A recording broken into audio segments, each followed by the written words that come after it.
We're in the home stretch. Let's get into the book of Exodus a little bit tonight before we break for the afternoon. So we have a transition here. The book of Exodus. We're going to see that God's going to call out an individual, like what we saw with Abraham. He's going to call out Moses to help and assist in delivering God's people out of Egyptian rule. What we see right away in the book of Exodus as it begins, right away we see that the political situation has changed in Egypt, which is part of the precipitating event. We see let's take a look at beginning chapter 1. One of the things that we see right away in verse 6 and verse 7 and following there, Joseph is, of course, has died, and all of his brothers and all of that generation. Moses reminds us of, the patriarchal history and everything that happens after. There's a 400-year period in Egypt. This is 400 years later. So a lot of time has passed. But what has happened in verse 7, the sons of Israel were fruitful and increased greatly and multiplied and became exceedingly mighty. So the land was filled with them. So the blessing of seed, now we're starting to see this fulfillment. Lots of, not as numerous as the sands of the seashore, but nonetheless, a large group of people have emerged.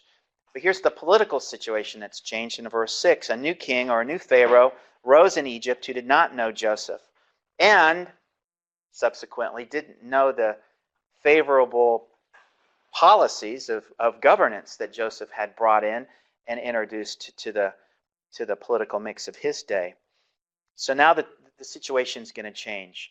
But what we see, the climactic event in the book of Joseph, really from, think of it this way, Exodus through Leviticus through Numbers is the central event in the Old Testament. That is God's salvation of his people out of Egypt.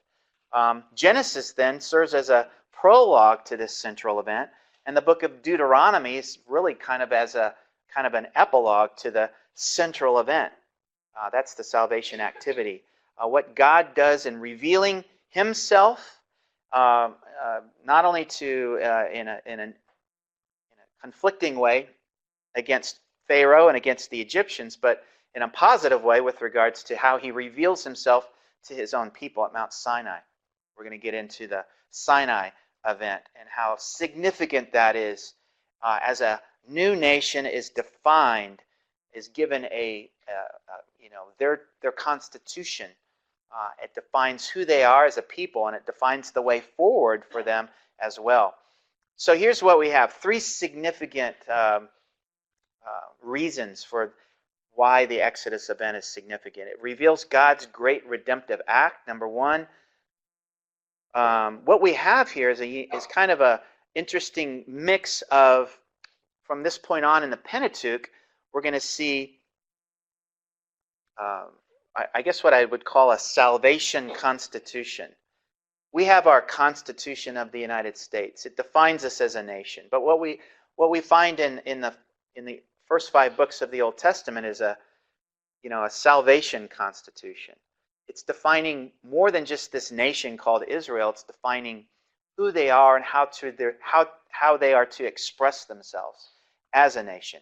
So all of this becomes, from this point on, we have Moses, the primary actor, but instructor. He's the leader. He's the one hearing from the Lord. He's the one manufacturing and writing down the Torah. The Torah is going to be a combination of the instruction or the teaching that Moses is hearing from the Lord and is unpacking for the people, but also the narrative history as well. People, places, things, and events that take place that only magnify the Lord even more against the pagan Pharaoh, against the watching nations who are around. And by the time they get to, Jericho, we're going to meet up with a woman named Rahab who has already heard of the reputation of this God even before they get there. So word's going to get out pretty quickly. Number 2, it's going to represent the occasion for the Lord's supreme self-revelation to both Israel and the nations around. So through these acts of salvation out of Egypt, protecting them along the way, providing for them in the wilderness throughout this whole time, God's directly involved in the salvation and the preservation of his people, Israel, his nation. We see in the book of Exodus right away, God's going to introduce himself to his people by name, by his covenant name, right? Yahweh. So Israel's going to meet up and meet by name. That's significant at Mount Sinai, but we also saw how significant that was all the way back in the creation narrative. In the day that the Lord, Yahweh, God, made the heavens and the earth, Genesis 2:4. So that's that name, Yahweh, that's magnified and unpacked beginning in as we start to see it unpacked. Who is this God? What is he like? And then finally, the text of Exodus Numbers represents what I said earlier, the constitution for a new nation. So Moses is going to, hear from the Lord. He's going to define Israel. Who are we as a nation? But also how we're to express ourselves as a new nation, a covenant nation.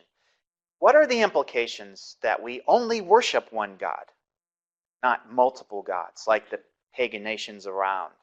That's going to have implications for how we eat, how we dress our kids in the morning, how we instruct them, how we worship, how we treat the aliens and strangers and the orphans and the widows. And all of these things are going to be spelled out and detailed out, because what we're going to find pretty quickly here is Israel starts or emerges you might think of them as a young infant.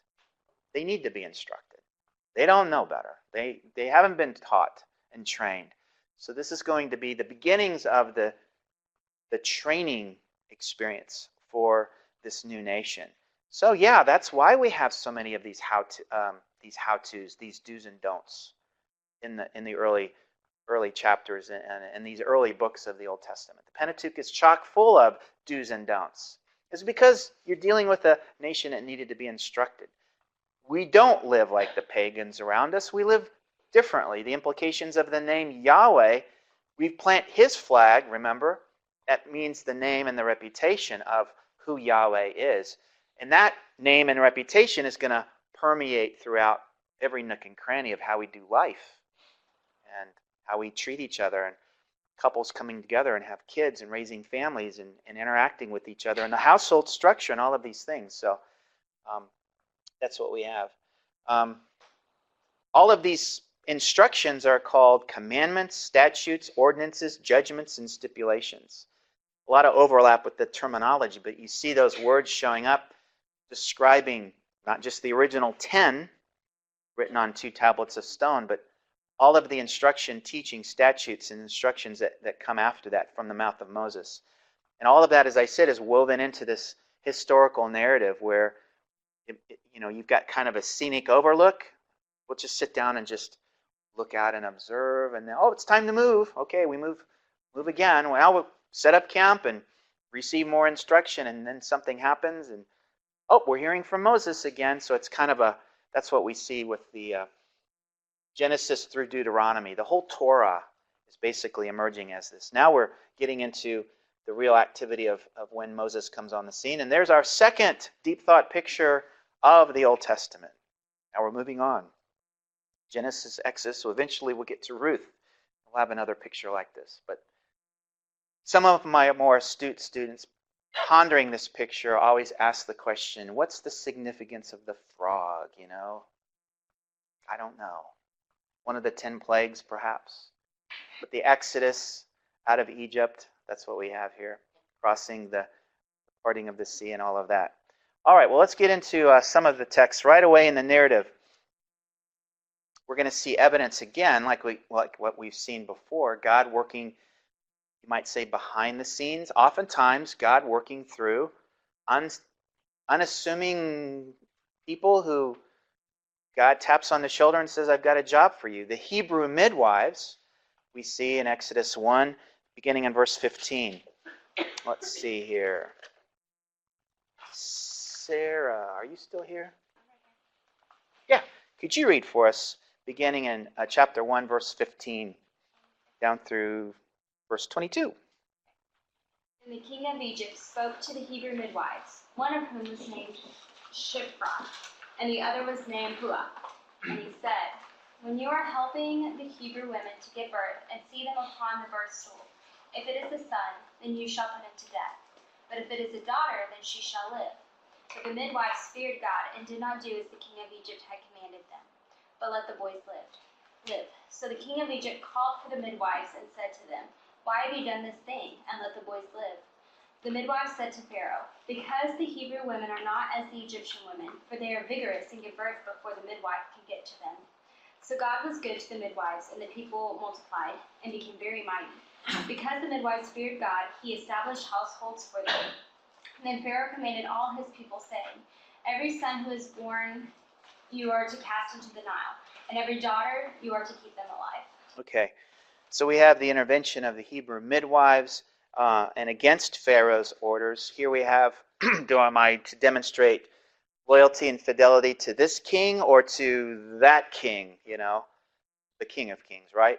And here we have the Hebrew midwives again being identified as those who fear God in verse 21, and also in verse 17, the midwives feared God. So it's interesting that phrase again.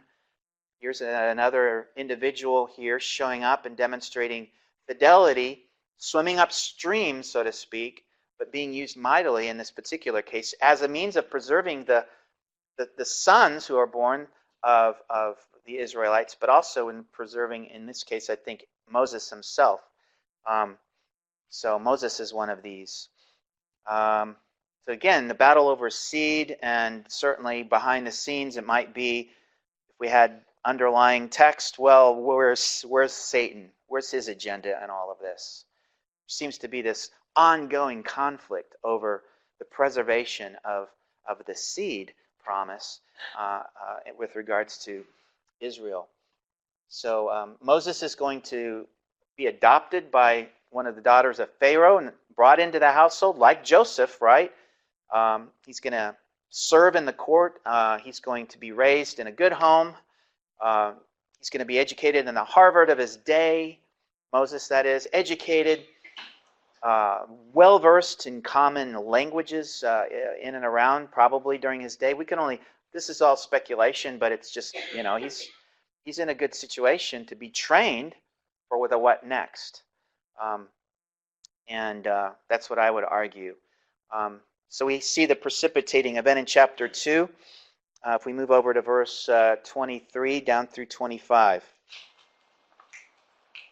Now it came about in the course of those many days that the king of Egypt died, and the sons of Israel sighed because of the bondage, and they cried out. Their cry for help because of the bondage rose up to God.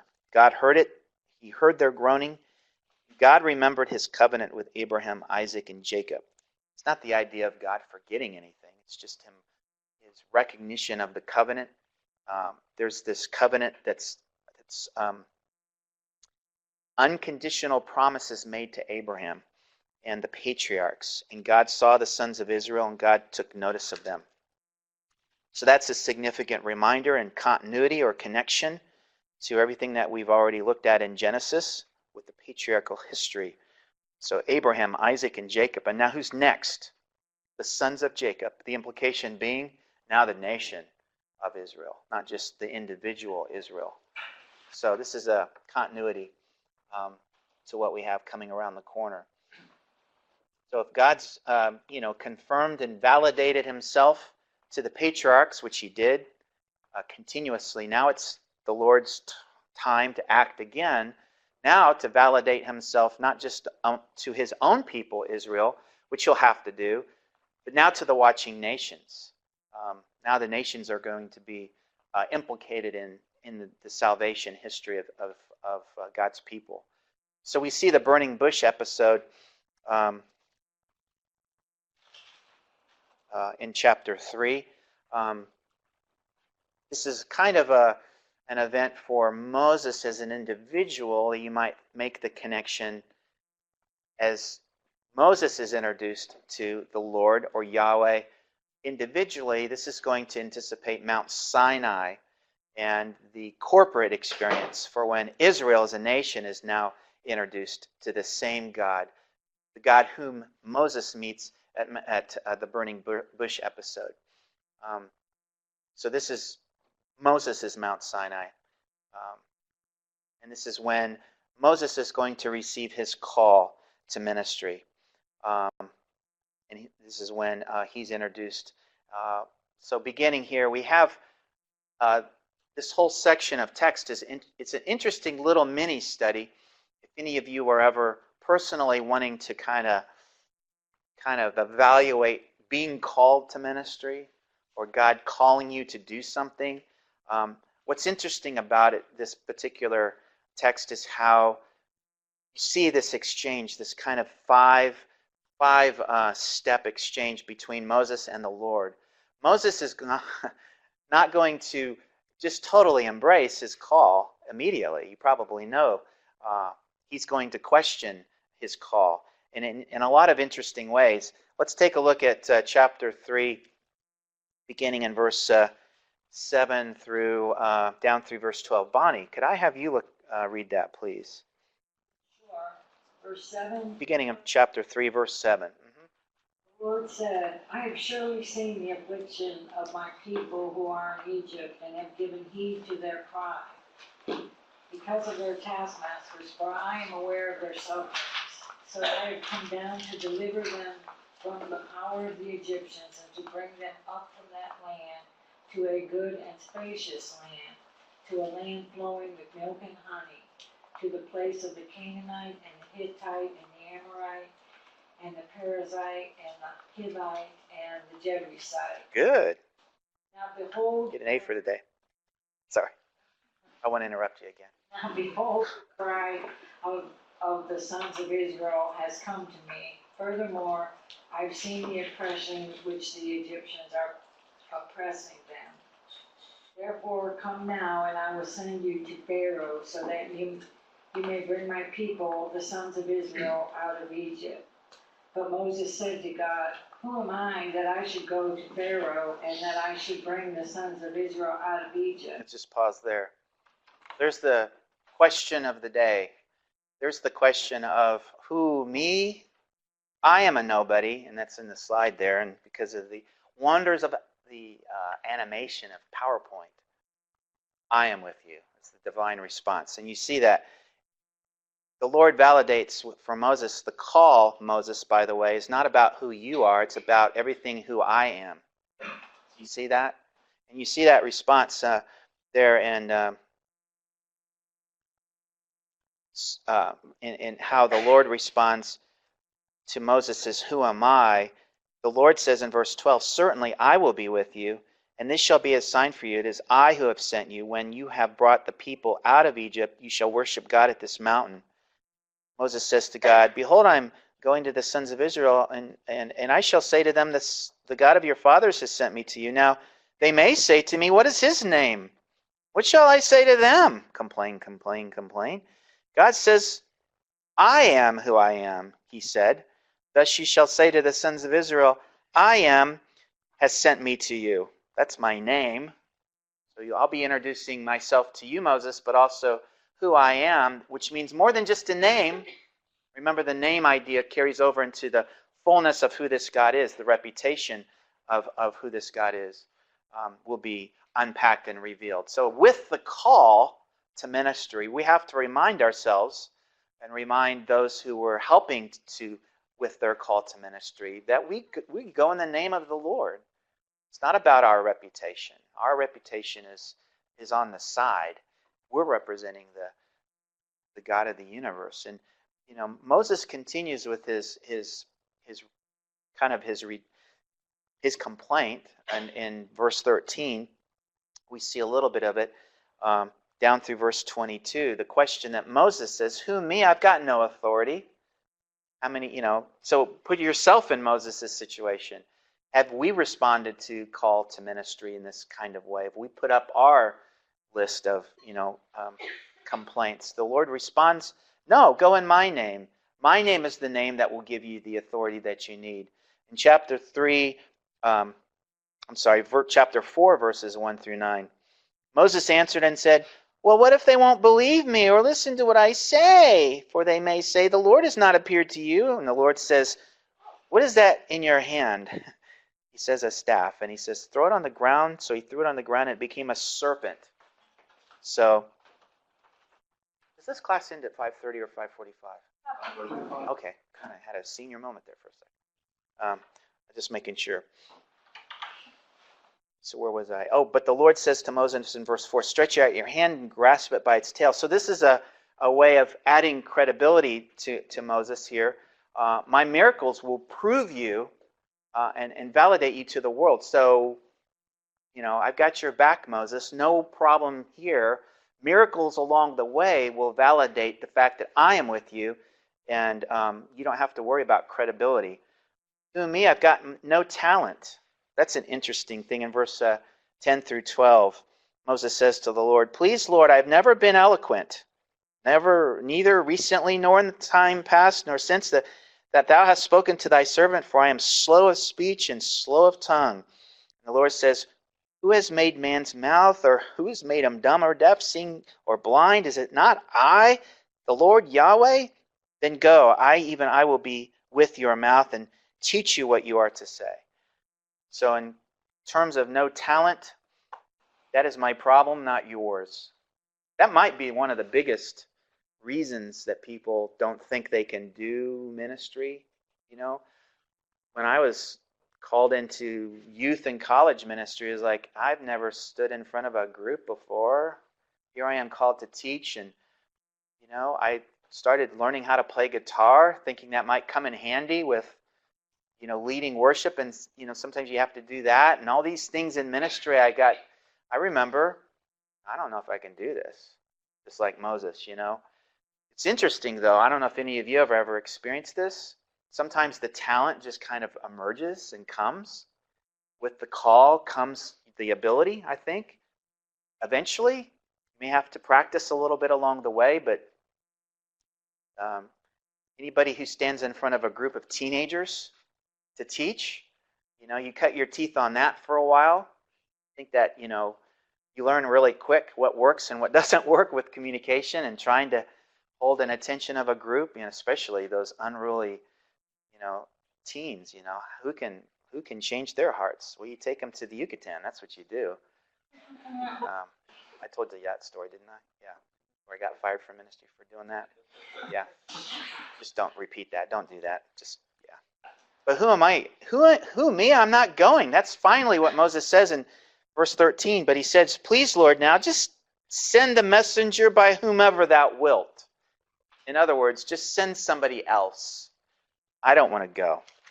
And what happens there is in verse 14, the Hebrew says, and the nose of Yahweh caught fire. That's the Hebrew expression for the idea of conveying angry. The nose begins to burn. And that's what we see in verse 14. Then the anger of the Lord burned against Moses, and he says, is there not your brother Aaron the Levite? I know that he speaks fluently, and moreover, behold, he's coming out to meet you. When he sees you, he will be glad in his heart. So, you're going to have some helpers along the way, Moses. But my nose is on fire. You're going, Moses. You're my man. You're the one that's going to lead this charge. All right. So that's what we see here with the response. Now, what happens, broadly speaking, from this point on, we have the wilderness experience that really begins out of Egypt, broadly speaking. I know there are 40 years in the wilderness, but really, from this point on, we have the basic idea that they're not yet in the land. And the one thing that's always true is that the Lord is with them, leading them along the way. So we've got 5 basic stages. From the Red Sea to Mount Sinai is only going to be a couple months from that point. So that's the basic section from Exodus 13 and the entire book of Leviticus. Stage 2, we have Mount Sinai to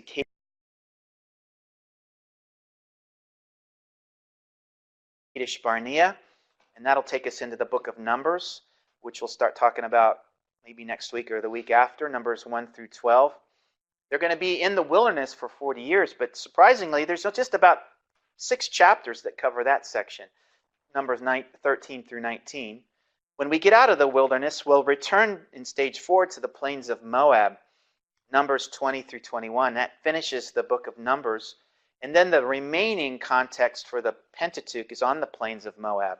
So that's the whole book of Deuteronomy. No movement takes place. They're just there, camped out, and they're receiving that last bit of instruction from Moses, who's the teacher. He's instructing them, and that puts a capstone on the complete corpus called the Torah on the plains of Moab. So that's where we're going to go from here. One last little, I think what I want to do, let's just call it a night a little early. I'll pick up with this slide next week. And I'll be praying for everyone for your final preparation for the midterm. I'll try to be as kind and gracious as I can in everything and every question that's on there. I think it'll be your time to shine. Just